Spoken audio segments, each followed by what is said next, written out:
So good morning students. Last class में हम लोग बोले थे टाइम इनवेरिएंट और टाइम वेरिएंट सिस्टम से स्टार्ट करेंगे। ओके, सो हम लोग क्लासिफिकेशन ऑफ सिस्टम्स को कंटिन्यू कर रहे हैं इस क्लास में भी। So let's start with time invariant and time variant system. Okay, so what is a time invariant system?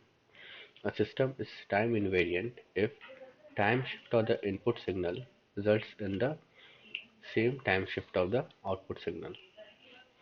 That is, if xt is dependent on yt, the xt is yt, then the system is time invariant if xt minus t naught tends to yt minus t naught for any t naught. Okay, यानी अगर कोई system है xt, ठीक है ना,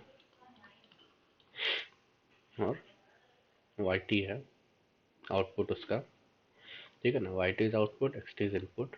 सो if there is a shift in t by t naught, ठीक है ना, इनपुट में टी नॉट से शिफ्ट हो रहा है तो आउटपुट में भी मेरा सेम टी नॉट से ही शिफ्टिंग होना चाहिए.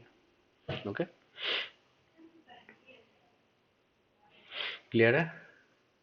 यहाँ जैसे देख रहे हैं एक्स टी है इनपुट, वाई टी आउटपुट, ठीक है ना, एक्स एन है इनपुट, वाई एन है आउटपुट. तो अगर टाइम इनवेरिएंट सिस्टम है तो X T minus T naught अगर इनपुट देना है तो output Y T minus T naught आएगा. ओके, और अगर X N minus N naught discrete time system के लिए इनपुट दे रहे हैं तो output Y N minus N not आएगा. ओके,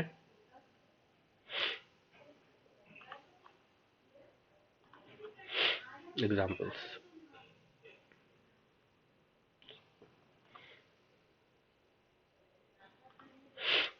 अगर जैसे यहाँ हम लोग देखते हैं the system Y T is equal to sine of X T is a time invariant system, ये कहा गया है. तो इसको प्रूफ कैसे करेंगे? किसी भी सिस्टम को टाइम वेरिएंट है टाइम इनवेरिएंट, उसका प्रूफ कैसे करेंगे वो देखो यहाँ पे. तो प्रूफ है, let us consider time shifted signal x1t, that is xt minus t naught. Correspondingly, we let y1t be the output of x1t. Therefore, मतलब y1t है x1t इनपुट के लिए आउटपुट, ठीक है ना. तो y1t क्या होगा? Sign x1t. क्लियर है? सो x1t क्या है? xt माइनस टी नॉट यहाँ पुट किए तो आउटपुट क्या आ रहा है? y1t equal to sine of xt minus T naught. अब हमको चेक क्या करना है कि अगर आउटपुट जो y1t जो है वो yt माइनस टी नॉट है तो इनपुट क्या होगा, ठीक है ना. To show this we know that yt minus T naught अगर है तो sine x T minus T naught होगा. ओके ना. So which is the same as y1t, इसी के बराबर तो आ रहा है ना, ये दोनों सेम है. therefore the system is time invariant. Okay, clear है? अब इसी के जस्ट अपोजिट हम लोग टाइम वेरिएंट सिस्टम देखेंगे, which is a system is time variant if its input output characteristic changes with time. ठीक है ना, टाइम में चेंज होने के साथ मेरा इनपुट आउटपुट कैरेक्टरिस्टिक जो है सिस्टम का वो चेंज कर जाता है टाइम वेरिएंट सिस्टम में. अब इसका एग्जांपल हम लोग देखते हैं.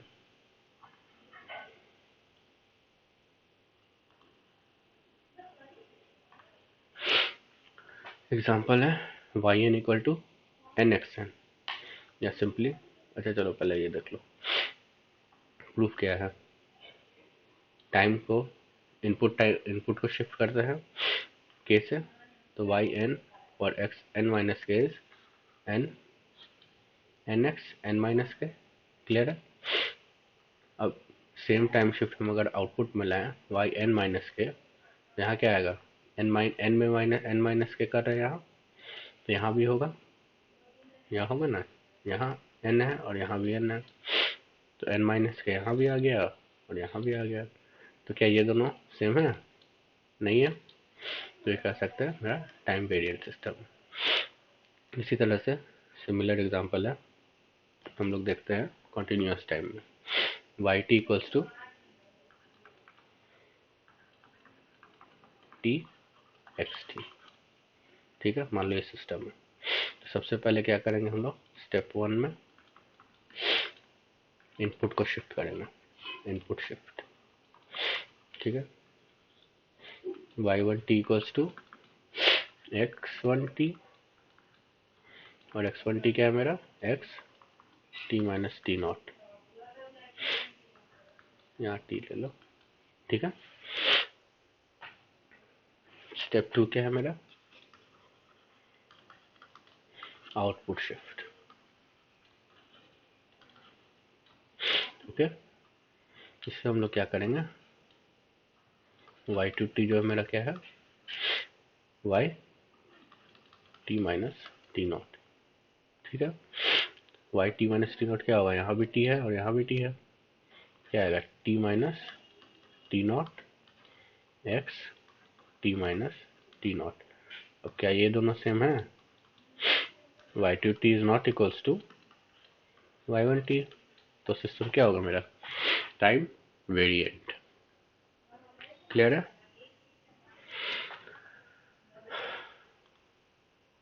आगे बढ़ते हैं linear and non linear systems में। So what is a linear system? A system is said to be linear, okay, if it satisfies two properties. First is superposition and second is homogeneity, ठीक है ना। अगर कोई system है उसको linear तभी कहेंगे जब वो सुपरपोजिशन और होमोजेनिटी प्रिंसिपल को सेटिस्फाई करे, okay. So what is superposition principle? It states that the response of the system to a weighted sum of signals be equal to the corresponding weight of responses, that is outputs of the system to each of the individual signals। मतलब क्या है इसका, मान लो for an input x equal to x1, output is y equals to y1, and input xt equal to x2t के लिए output है yt। मतलब x1t input दे रहे हैं तो आउटपुट है मेरा y1t, x2t इनपुट दे रहे हैं तो आउटपुट है y2t, ठीक है, ठीक है ना। Then the system is linear if and only if a1 x1t plus a2 x2t is equals to a1 tau x1t a2 tau x2t, ठीक है ना। मतलब कोई ऐसा सिस्टम ले लें जिसमें y3t है, ठीक है ना। कोई ऐसा सिस्टम है जिसमें इनपुट जो है मेरा x1 प्लस x2 है, ठीक है ना। तो सिस्टम होगा जो मेरा, वो आउटपुट आएगा a1 x1 t plus a2 x2 t, यानी कि a1 y1 t plus a2 y2 t के बराबर आएगा। ये हो गया मेरा सुपरपोजिशन। मतलब देख लो, मान लो कोई सिस्टम है, उस पर हम बहुत सारा इनपुट दिए अलग अलग टाइम पे दिए x1 x2 x3, जो आउटपुट आया मेरा वो y आया। अब कोई उसी सिस्टम पे एक साथ हम लोग x1 plus x2 plus x3 ये इनपुट दे रहे हैं, तब भी आउटपुट जो है मेरा वो y आना चाहिए। ये कह रहा है मेरा सुपरपोजिशन प्रिंसिपल। अब होमोजेनिटी क्या है? If the input xt is scaled by a constant factor a, the output yt is also scaled by that same constant factor a। मतलब है अगर कोई सिस्टम है उससे हम x1 इनपुट दे रहे हैं तो आउटपुट आ रहा है मेरा y1, ठीक है।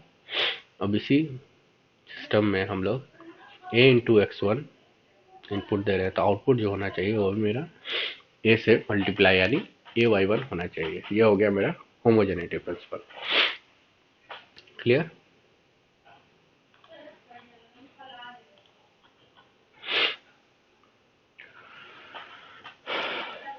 अब कुछ एग्जांपल्स चेक कर लेते हैं हम लोग।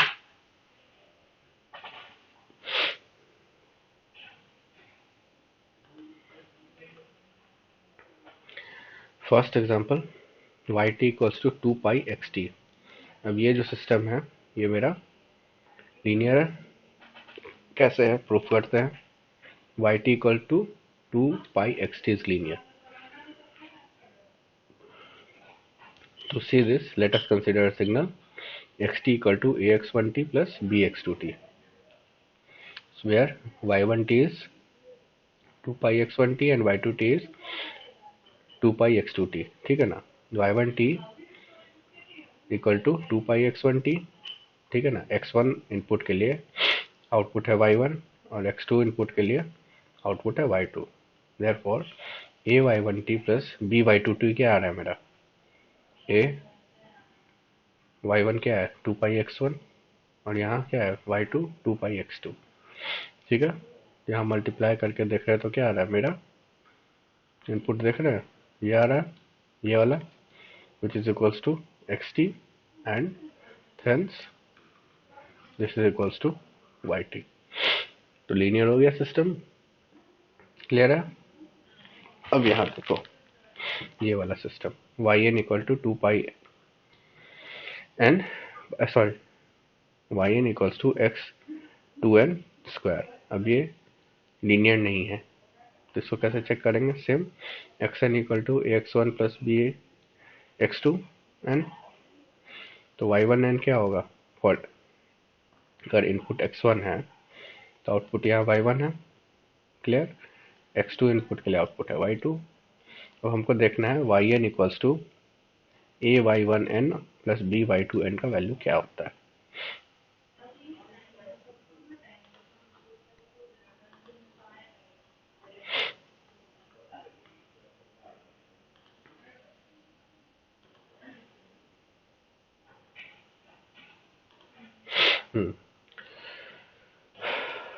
तो हम लोग क्या देखते हैं a y1n plus b y2n क्या आएगा a x1 2n ये वाला। ठीक है ना। ये वैल्यू और ये वैल्यू यहाँ रख दिए हैं। तो y1 क्या आ गया x2n square equals to a x1 2n plus b ये स्क्वायर इसका स्क्वायर प्लस इसका स्क्वायर प्लस एक देखो ये टर्म एक्स्ट्रा आ गया आ रहा है ना।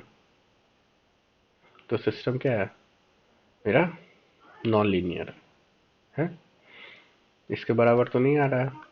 This is not equals to this है ना। ये एक टर्म ये वाला जो टर्म है मेरा ये एक्स्ट्रा आ रहा है। तो सिस्टम मेरा नॉन लीनियर है। क्लियर है। नेक्स्ट है invertible and non invertible system. So a system is said to be invertible if the input of the system can be recovered from the output। ठीक है ना। मान लो ये सिस्टम है इसको कुछ इनपुट दिया xt। ठीक है ना। आउटपुट आया yt। अब yt से अगर हम xt को वापस रिकवर कर लें ठीक है ना तो सिस्टम में जो मेरा है वो इन्वर्टिबल कहलाएगा। मतलब xt से yt आया।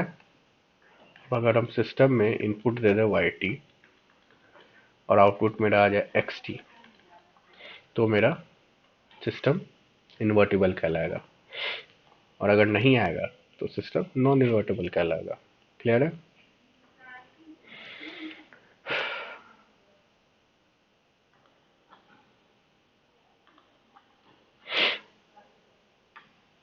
देखो वही चीज यहाँ बता रहे थे।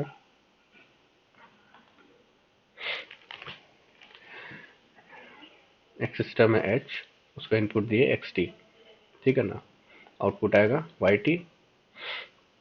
ठीक है ना। और नेक्स्ट सिस्टम जो है मेरा एक और आ रहा है सेम इन्वर्टिबल सिस्टम अगर है h मेरा तो यहाँ h को दे रहे हैं इनपुट yt। तो फिर मेरा जो xt था वो आ जाना चाहिए। क्लियर है?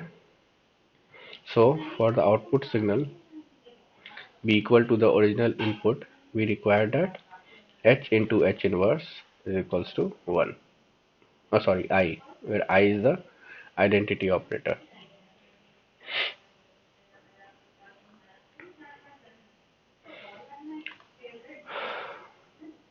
Example,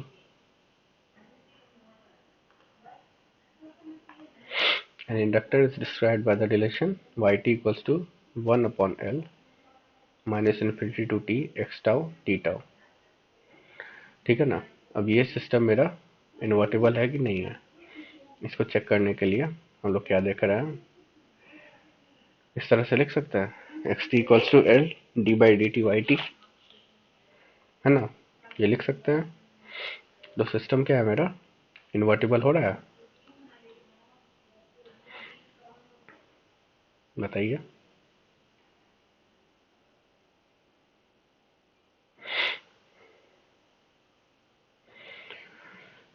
फॉर डिस्टिंक्ट आउटपुट्स, अगर डिस्टिंक्ट इनपुट मिलेगा इस सिस्टम को तो मेरा सिस्टम इन्वर्टिबल होगा। ठीक है ना? अगर डिस्टिंक्ट इनपुट नहीं मिल रहा है सिस्टम को तो मेरा सिस्टम नॉन इन्वर्टिबल होगा। ओके, यानी 1-on-1 मैपिंग होना चाहिए। अगर ये इनपुट है और ये आउटपुट है, मान लो डिफरेंट पॉइंट्स देख लो, ठीक है ना? तो मैपिंग होना चाहिए इस तरह से, 1-on-1 मैपिंग होना चाहिए। क्लियर? मतलब अगर इस पॉइंट के लिए ये आउटपुट है, इस पॉइंट के लिए ये, इस पॉइंट के लिए ये आउटपुट, मतलब एक इनपुट के लिए एक आउटपुट है। क्लियर है ना? तो मेरा सिस्टम इन्वर्टिबल होगा। इसके जस्ट उल्टा, अगर मेरा इनपुट आउटपुट मैपिंग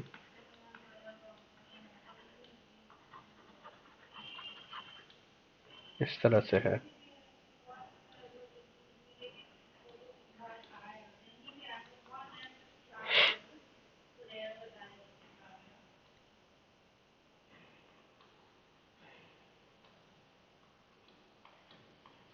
ठीक है, तो ये मेरा क्या होगा, नॉन इन्वर्टिबल सिस्टम होगा, क्योंकि डिस्टिंक्ट आउट इनपुट्स के लिए डिस्टिंक्ट आउटपुट्स नहीं है ना? इस इस इनपुट के लिए तो डिस्टिंक्ट है, इस इनपुट के लिए ये आउटपुट है, लेकिन यहाँ क्या देख रहे हैं, दो सेम इनपुट्स के लिए एक ही आउटपुट है। तो आप लोग का होमवर्क है, आप लोग बताइए Y T equals to X square T, ये सिस्टम इन्वर्टिबल है या नॉन इन्वर्टिबल है? ओके,